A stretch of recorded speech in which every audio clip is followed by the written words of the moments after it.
வெறும் பில்டிங்காகவே இருக்கிற சென்னையிலேருந்து அம்மா வீட்டுக்கு போகும்போது அந்த குட்டி தோட்டமாக இருந்தாலும் அதுக்குள்ளே போய் சுற்றி பார்க்கும்போது சொர்க்கத்தையே சுற்றி பார்க்குற மாதிரி ஒரு சுகம் இருக்கும். அப்படி நான் பார்க்கும்போது தான் பார்த்தா அம்மா வீட்டில் அன்னாசி செடியில் திடீர்னு காய் காய்ச்சிருந்துச்சு. அதில் என்ன அதிசயம்னு பார்த்தீங்கன்னா, அந்த அன்னாசி காய் ஒரு காய் வந்து அதுக்கு கீழே சுற்றி 5 காய் காய்ச்சிருந்துச்சு. பார்க்கவே அழகாக இருந்துச்சு. அதனால் அதை வீடியோ எடுத்துக்கிட்டேன் உங்ககிட்ட காமிக்கிறதுக்காக. முன்னாடி கல்யாணத்துக்கு முன்னாடிலாம் பார்த்தீங்கன்னா, அம்மா வீட்டில் நிறைய பூச்செடி வச்சுருப்பேன். எல்லா கலர் ரோஸ் செடியும் வச்சுருப்பேன். ஆனால் இப்போ எல்லாமே பட்டு போச்சு, சுத்தமாக இல்லை. நான் மேரேஜ் ஆகி போனதுக்கப்புறம் அம்மாவால் அதை பார்க்க முடியலை. அது எல்லாமே பட்டுருச்சு. இப்போது வந்து கனகாம்பரம், மல்லிகைப்பூ செடி இந்த மாதிரி தான் இருக்குது. எனக்கு செடி வச்சு வளர்க்குறது அப்படின்றது ரொம்ப பிடிக்கும். அதுலேயும் பூச்செடி அப்படின்றது ரொம்ப ரொம்ப பிடிக்கும்.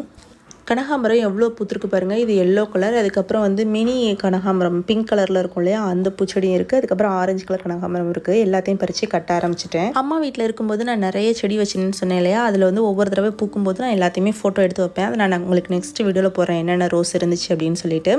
நான் எப்போவுமே வந்து பூ கட்டுறதுக்கு ரொம்ப ஆசைப்படுவேன். அதுவும் நம்ம வீட்டில் பூத்த பூவை பறித்து கட்டும்போது ரொம்ப சந்தோஷமாக இருக்கும். யாருக்கெல்லாம் என்ன மாதிரியே வந்து அவங்கவுங்க வீட்டில் பூச்செடி வளர்த்து அதில் பூ பறித்து கட்டுறது ரொம்ப பிடிக்கும் அப்படின்னு சொல்லிட்டு கமெண்டில் சொல்லுங்கள்.